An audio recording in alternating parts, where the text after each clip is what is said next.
24/7 কেতিয়া ধনী হ'ম, কেতিয়া কৰোৰপতি, কেতিয়া লাখপতি হ'ম, সেইটো চিন্তাই খুলি খুলি খাইছে। 20% খালে আৰু যদি সোনকালে ধনী নহওঁ বেছি দিন নাই আৰু। কেতিয়াবা বাইক চলাই চলাই ধনী হৈ কি কৰিম ভাবি ভাবি যাব লাগে যদি মই খানাপাৰা ফালে, গুচি যাওঁ মই জালুকবাৰীৰ ফালে। কেতিয়াবা যদি হাগু দিব যাওঁ চুচু দি গুচি আহোঁ। বৰ্তমানৰ পৰিস্থিতি এয়া মোৰ। এই ভাবি থকা সময়খিনি কেনেকা যে মজা লাগে, মোৰ নিচিনা দিনতে জল্পনা কল্পনা কৰি থকা মানুহখিনিহে গম পায়। কিন্তু এনেকে থাকিলে জীৱনটো গেবাৰী খাটিলেও ধনীটো বাদেই কলিতা খুৰা বাকী মাৰোঁতে যাব। বাদ দিয়াহে, জীয়াই থকা কেইদিন খাই লওঁ ভালকে। এনেও জ্যোতিষীয়ে কৈছে মই বহুত ধনী হ'ম বুলি। পুৰা বিশ্বাস আছে মোৰ নিজতকৈ বেছি জ্যোতিষ শাস্ত্ৰৰ ওপৰত।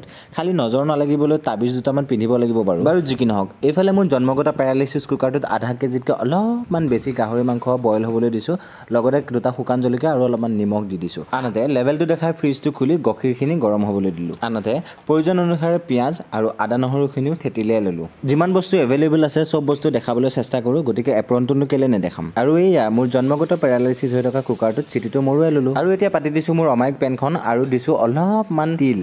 তিলখিনি অলপমান ভাজা হোৱাৰ পিছতে এতিয়া মই পাতি দিছোঁ মোৰ মৰম লগা বগী কেৰাহীজনী আৰু এই হাতে নাৰ্ভৰ প্ৰব্লেম থকা কুকাৰটোত মাটিমাহখিনি বইল হ'বলৈ দিছোঁ। 2 ঘণ্টামান তিয়াই ৰাখিছিলোঁ আৰু ভালকৈ ধুই বাকলিটো এৰাই লৈছোঁ আৰু অলপমান খাৰ আৰু নিমখ দি ঢাকনখন মাৰি দিলোঁ। কেৰাহী গৰম হোৱাৰ লগে লগে দিছোঁ অলপমান নিৰ্ভেজাল মিঠাতেল আৰু এটা শুকান জলকীয়া, লগতে জাপানী কাৰৈ সমান এটা তেজপাত আৰু কাটি ৰখা পিঁয়াজখিনি অলপমান ৰঙচুৱা হোৱাৰ পিছতে দি দিছোঁ অলপমান আদা নহৰু আৰু এতিয়া বইল কৰি ৰখা মাংসখিনিও দি দিছোঁ। মাংসখিনি দি ভালকৈ লৰাই দিছোঁ আৰু 2 মিনিটমান ভজা হোৱাৰ পিছত প্ৰয়োজন মতে নিমখ আৰু অলপমান হালধি এড কৰি আকৌ ভালকৈ লৰাই ঢাকনখন মাৰি অলপমান সময় সিজিবলৈ দিম। এই বইনেলডালা কুকাৰটো হজম শক্তিও কমিছে যেন পাইছোঁ।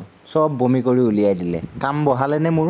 বাৰু যি কি নহওক, যদিও চিটি নামাৰিলে দালিখিনি বৰ ধুনীয়াকৈ সিজি গৈছিল খাৰ দিয়াৰ কাৰণে। আৰু এতিয়া মাংসখিনি দি দিছোঁ আৰু অলপমান আদা নহৰু দি ভালকৈ লৰাই ঢাকনখন মাৰি অলপমান সময় সিজিবলৈ দিছোঁ। আনহাতে মোৰ বাপেকফলীয়া কলীয়া কেৰাহীটো পাতি দিছোঁ আৰু মিঠাতেল দিছোঁ, লগতে 2টা 0 ফিগাৰৰ তেজপাত, এটা শুকান জলকীয়া আৰু অলপমান পিঁয়াজ অলপমান সময় ভাজা হোৱাৰ পিছতে বাকী ৰখা মাংসখিনি দি দিছোঁ, ভালকৈ লৰাই দিছোঁ আৰু পৰিমাণ মতে নিমখ আৰু হালধি এড কৰিছোঁ। আকৌ অকণমান সময় ভালকৈ লৰাই দিছোঁ আৰু ভাজিবলৈ দিছোঁ।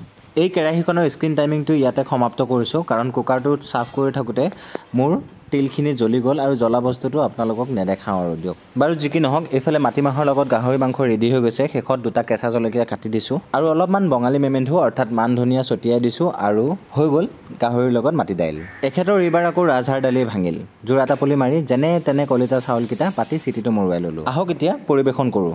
আহিব নালাগে, আপোনালোকে চাওক না। অকণমান ভাত লৈছোঁ, সৰহকৈ গাহৰি আৰু মাটিমাহ লৈছোঁ আৰু এইফালে অকণমান তিল গাহৰি লৈছোঁ। তিল গাহৰিটো যিমানটো ভাবিছিলোঁ সিমানো বেয়া লগা নাই, অলপমান তিটিকি লাগিছে বাৰু, কিন্তু মাটিমাহৰ লগত বনোৱাটো খাবা আৰু।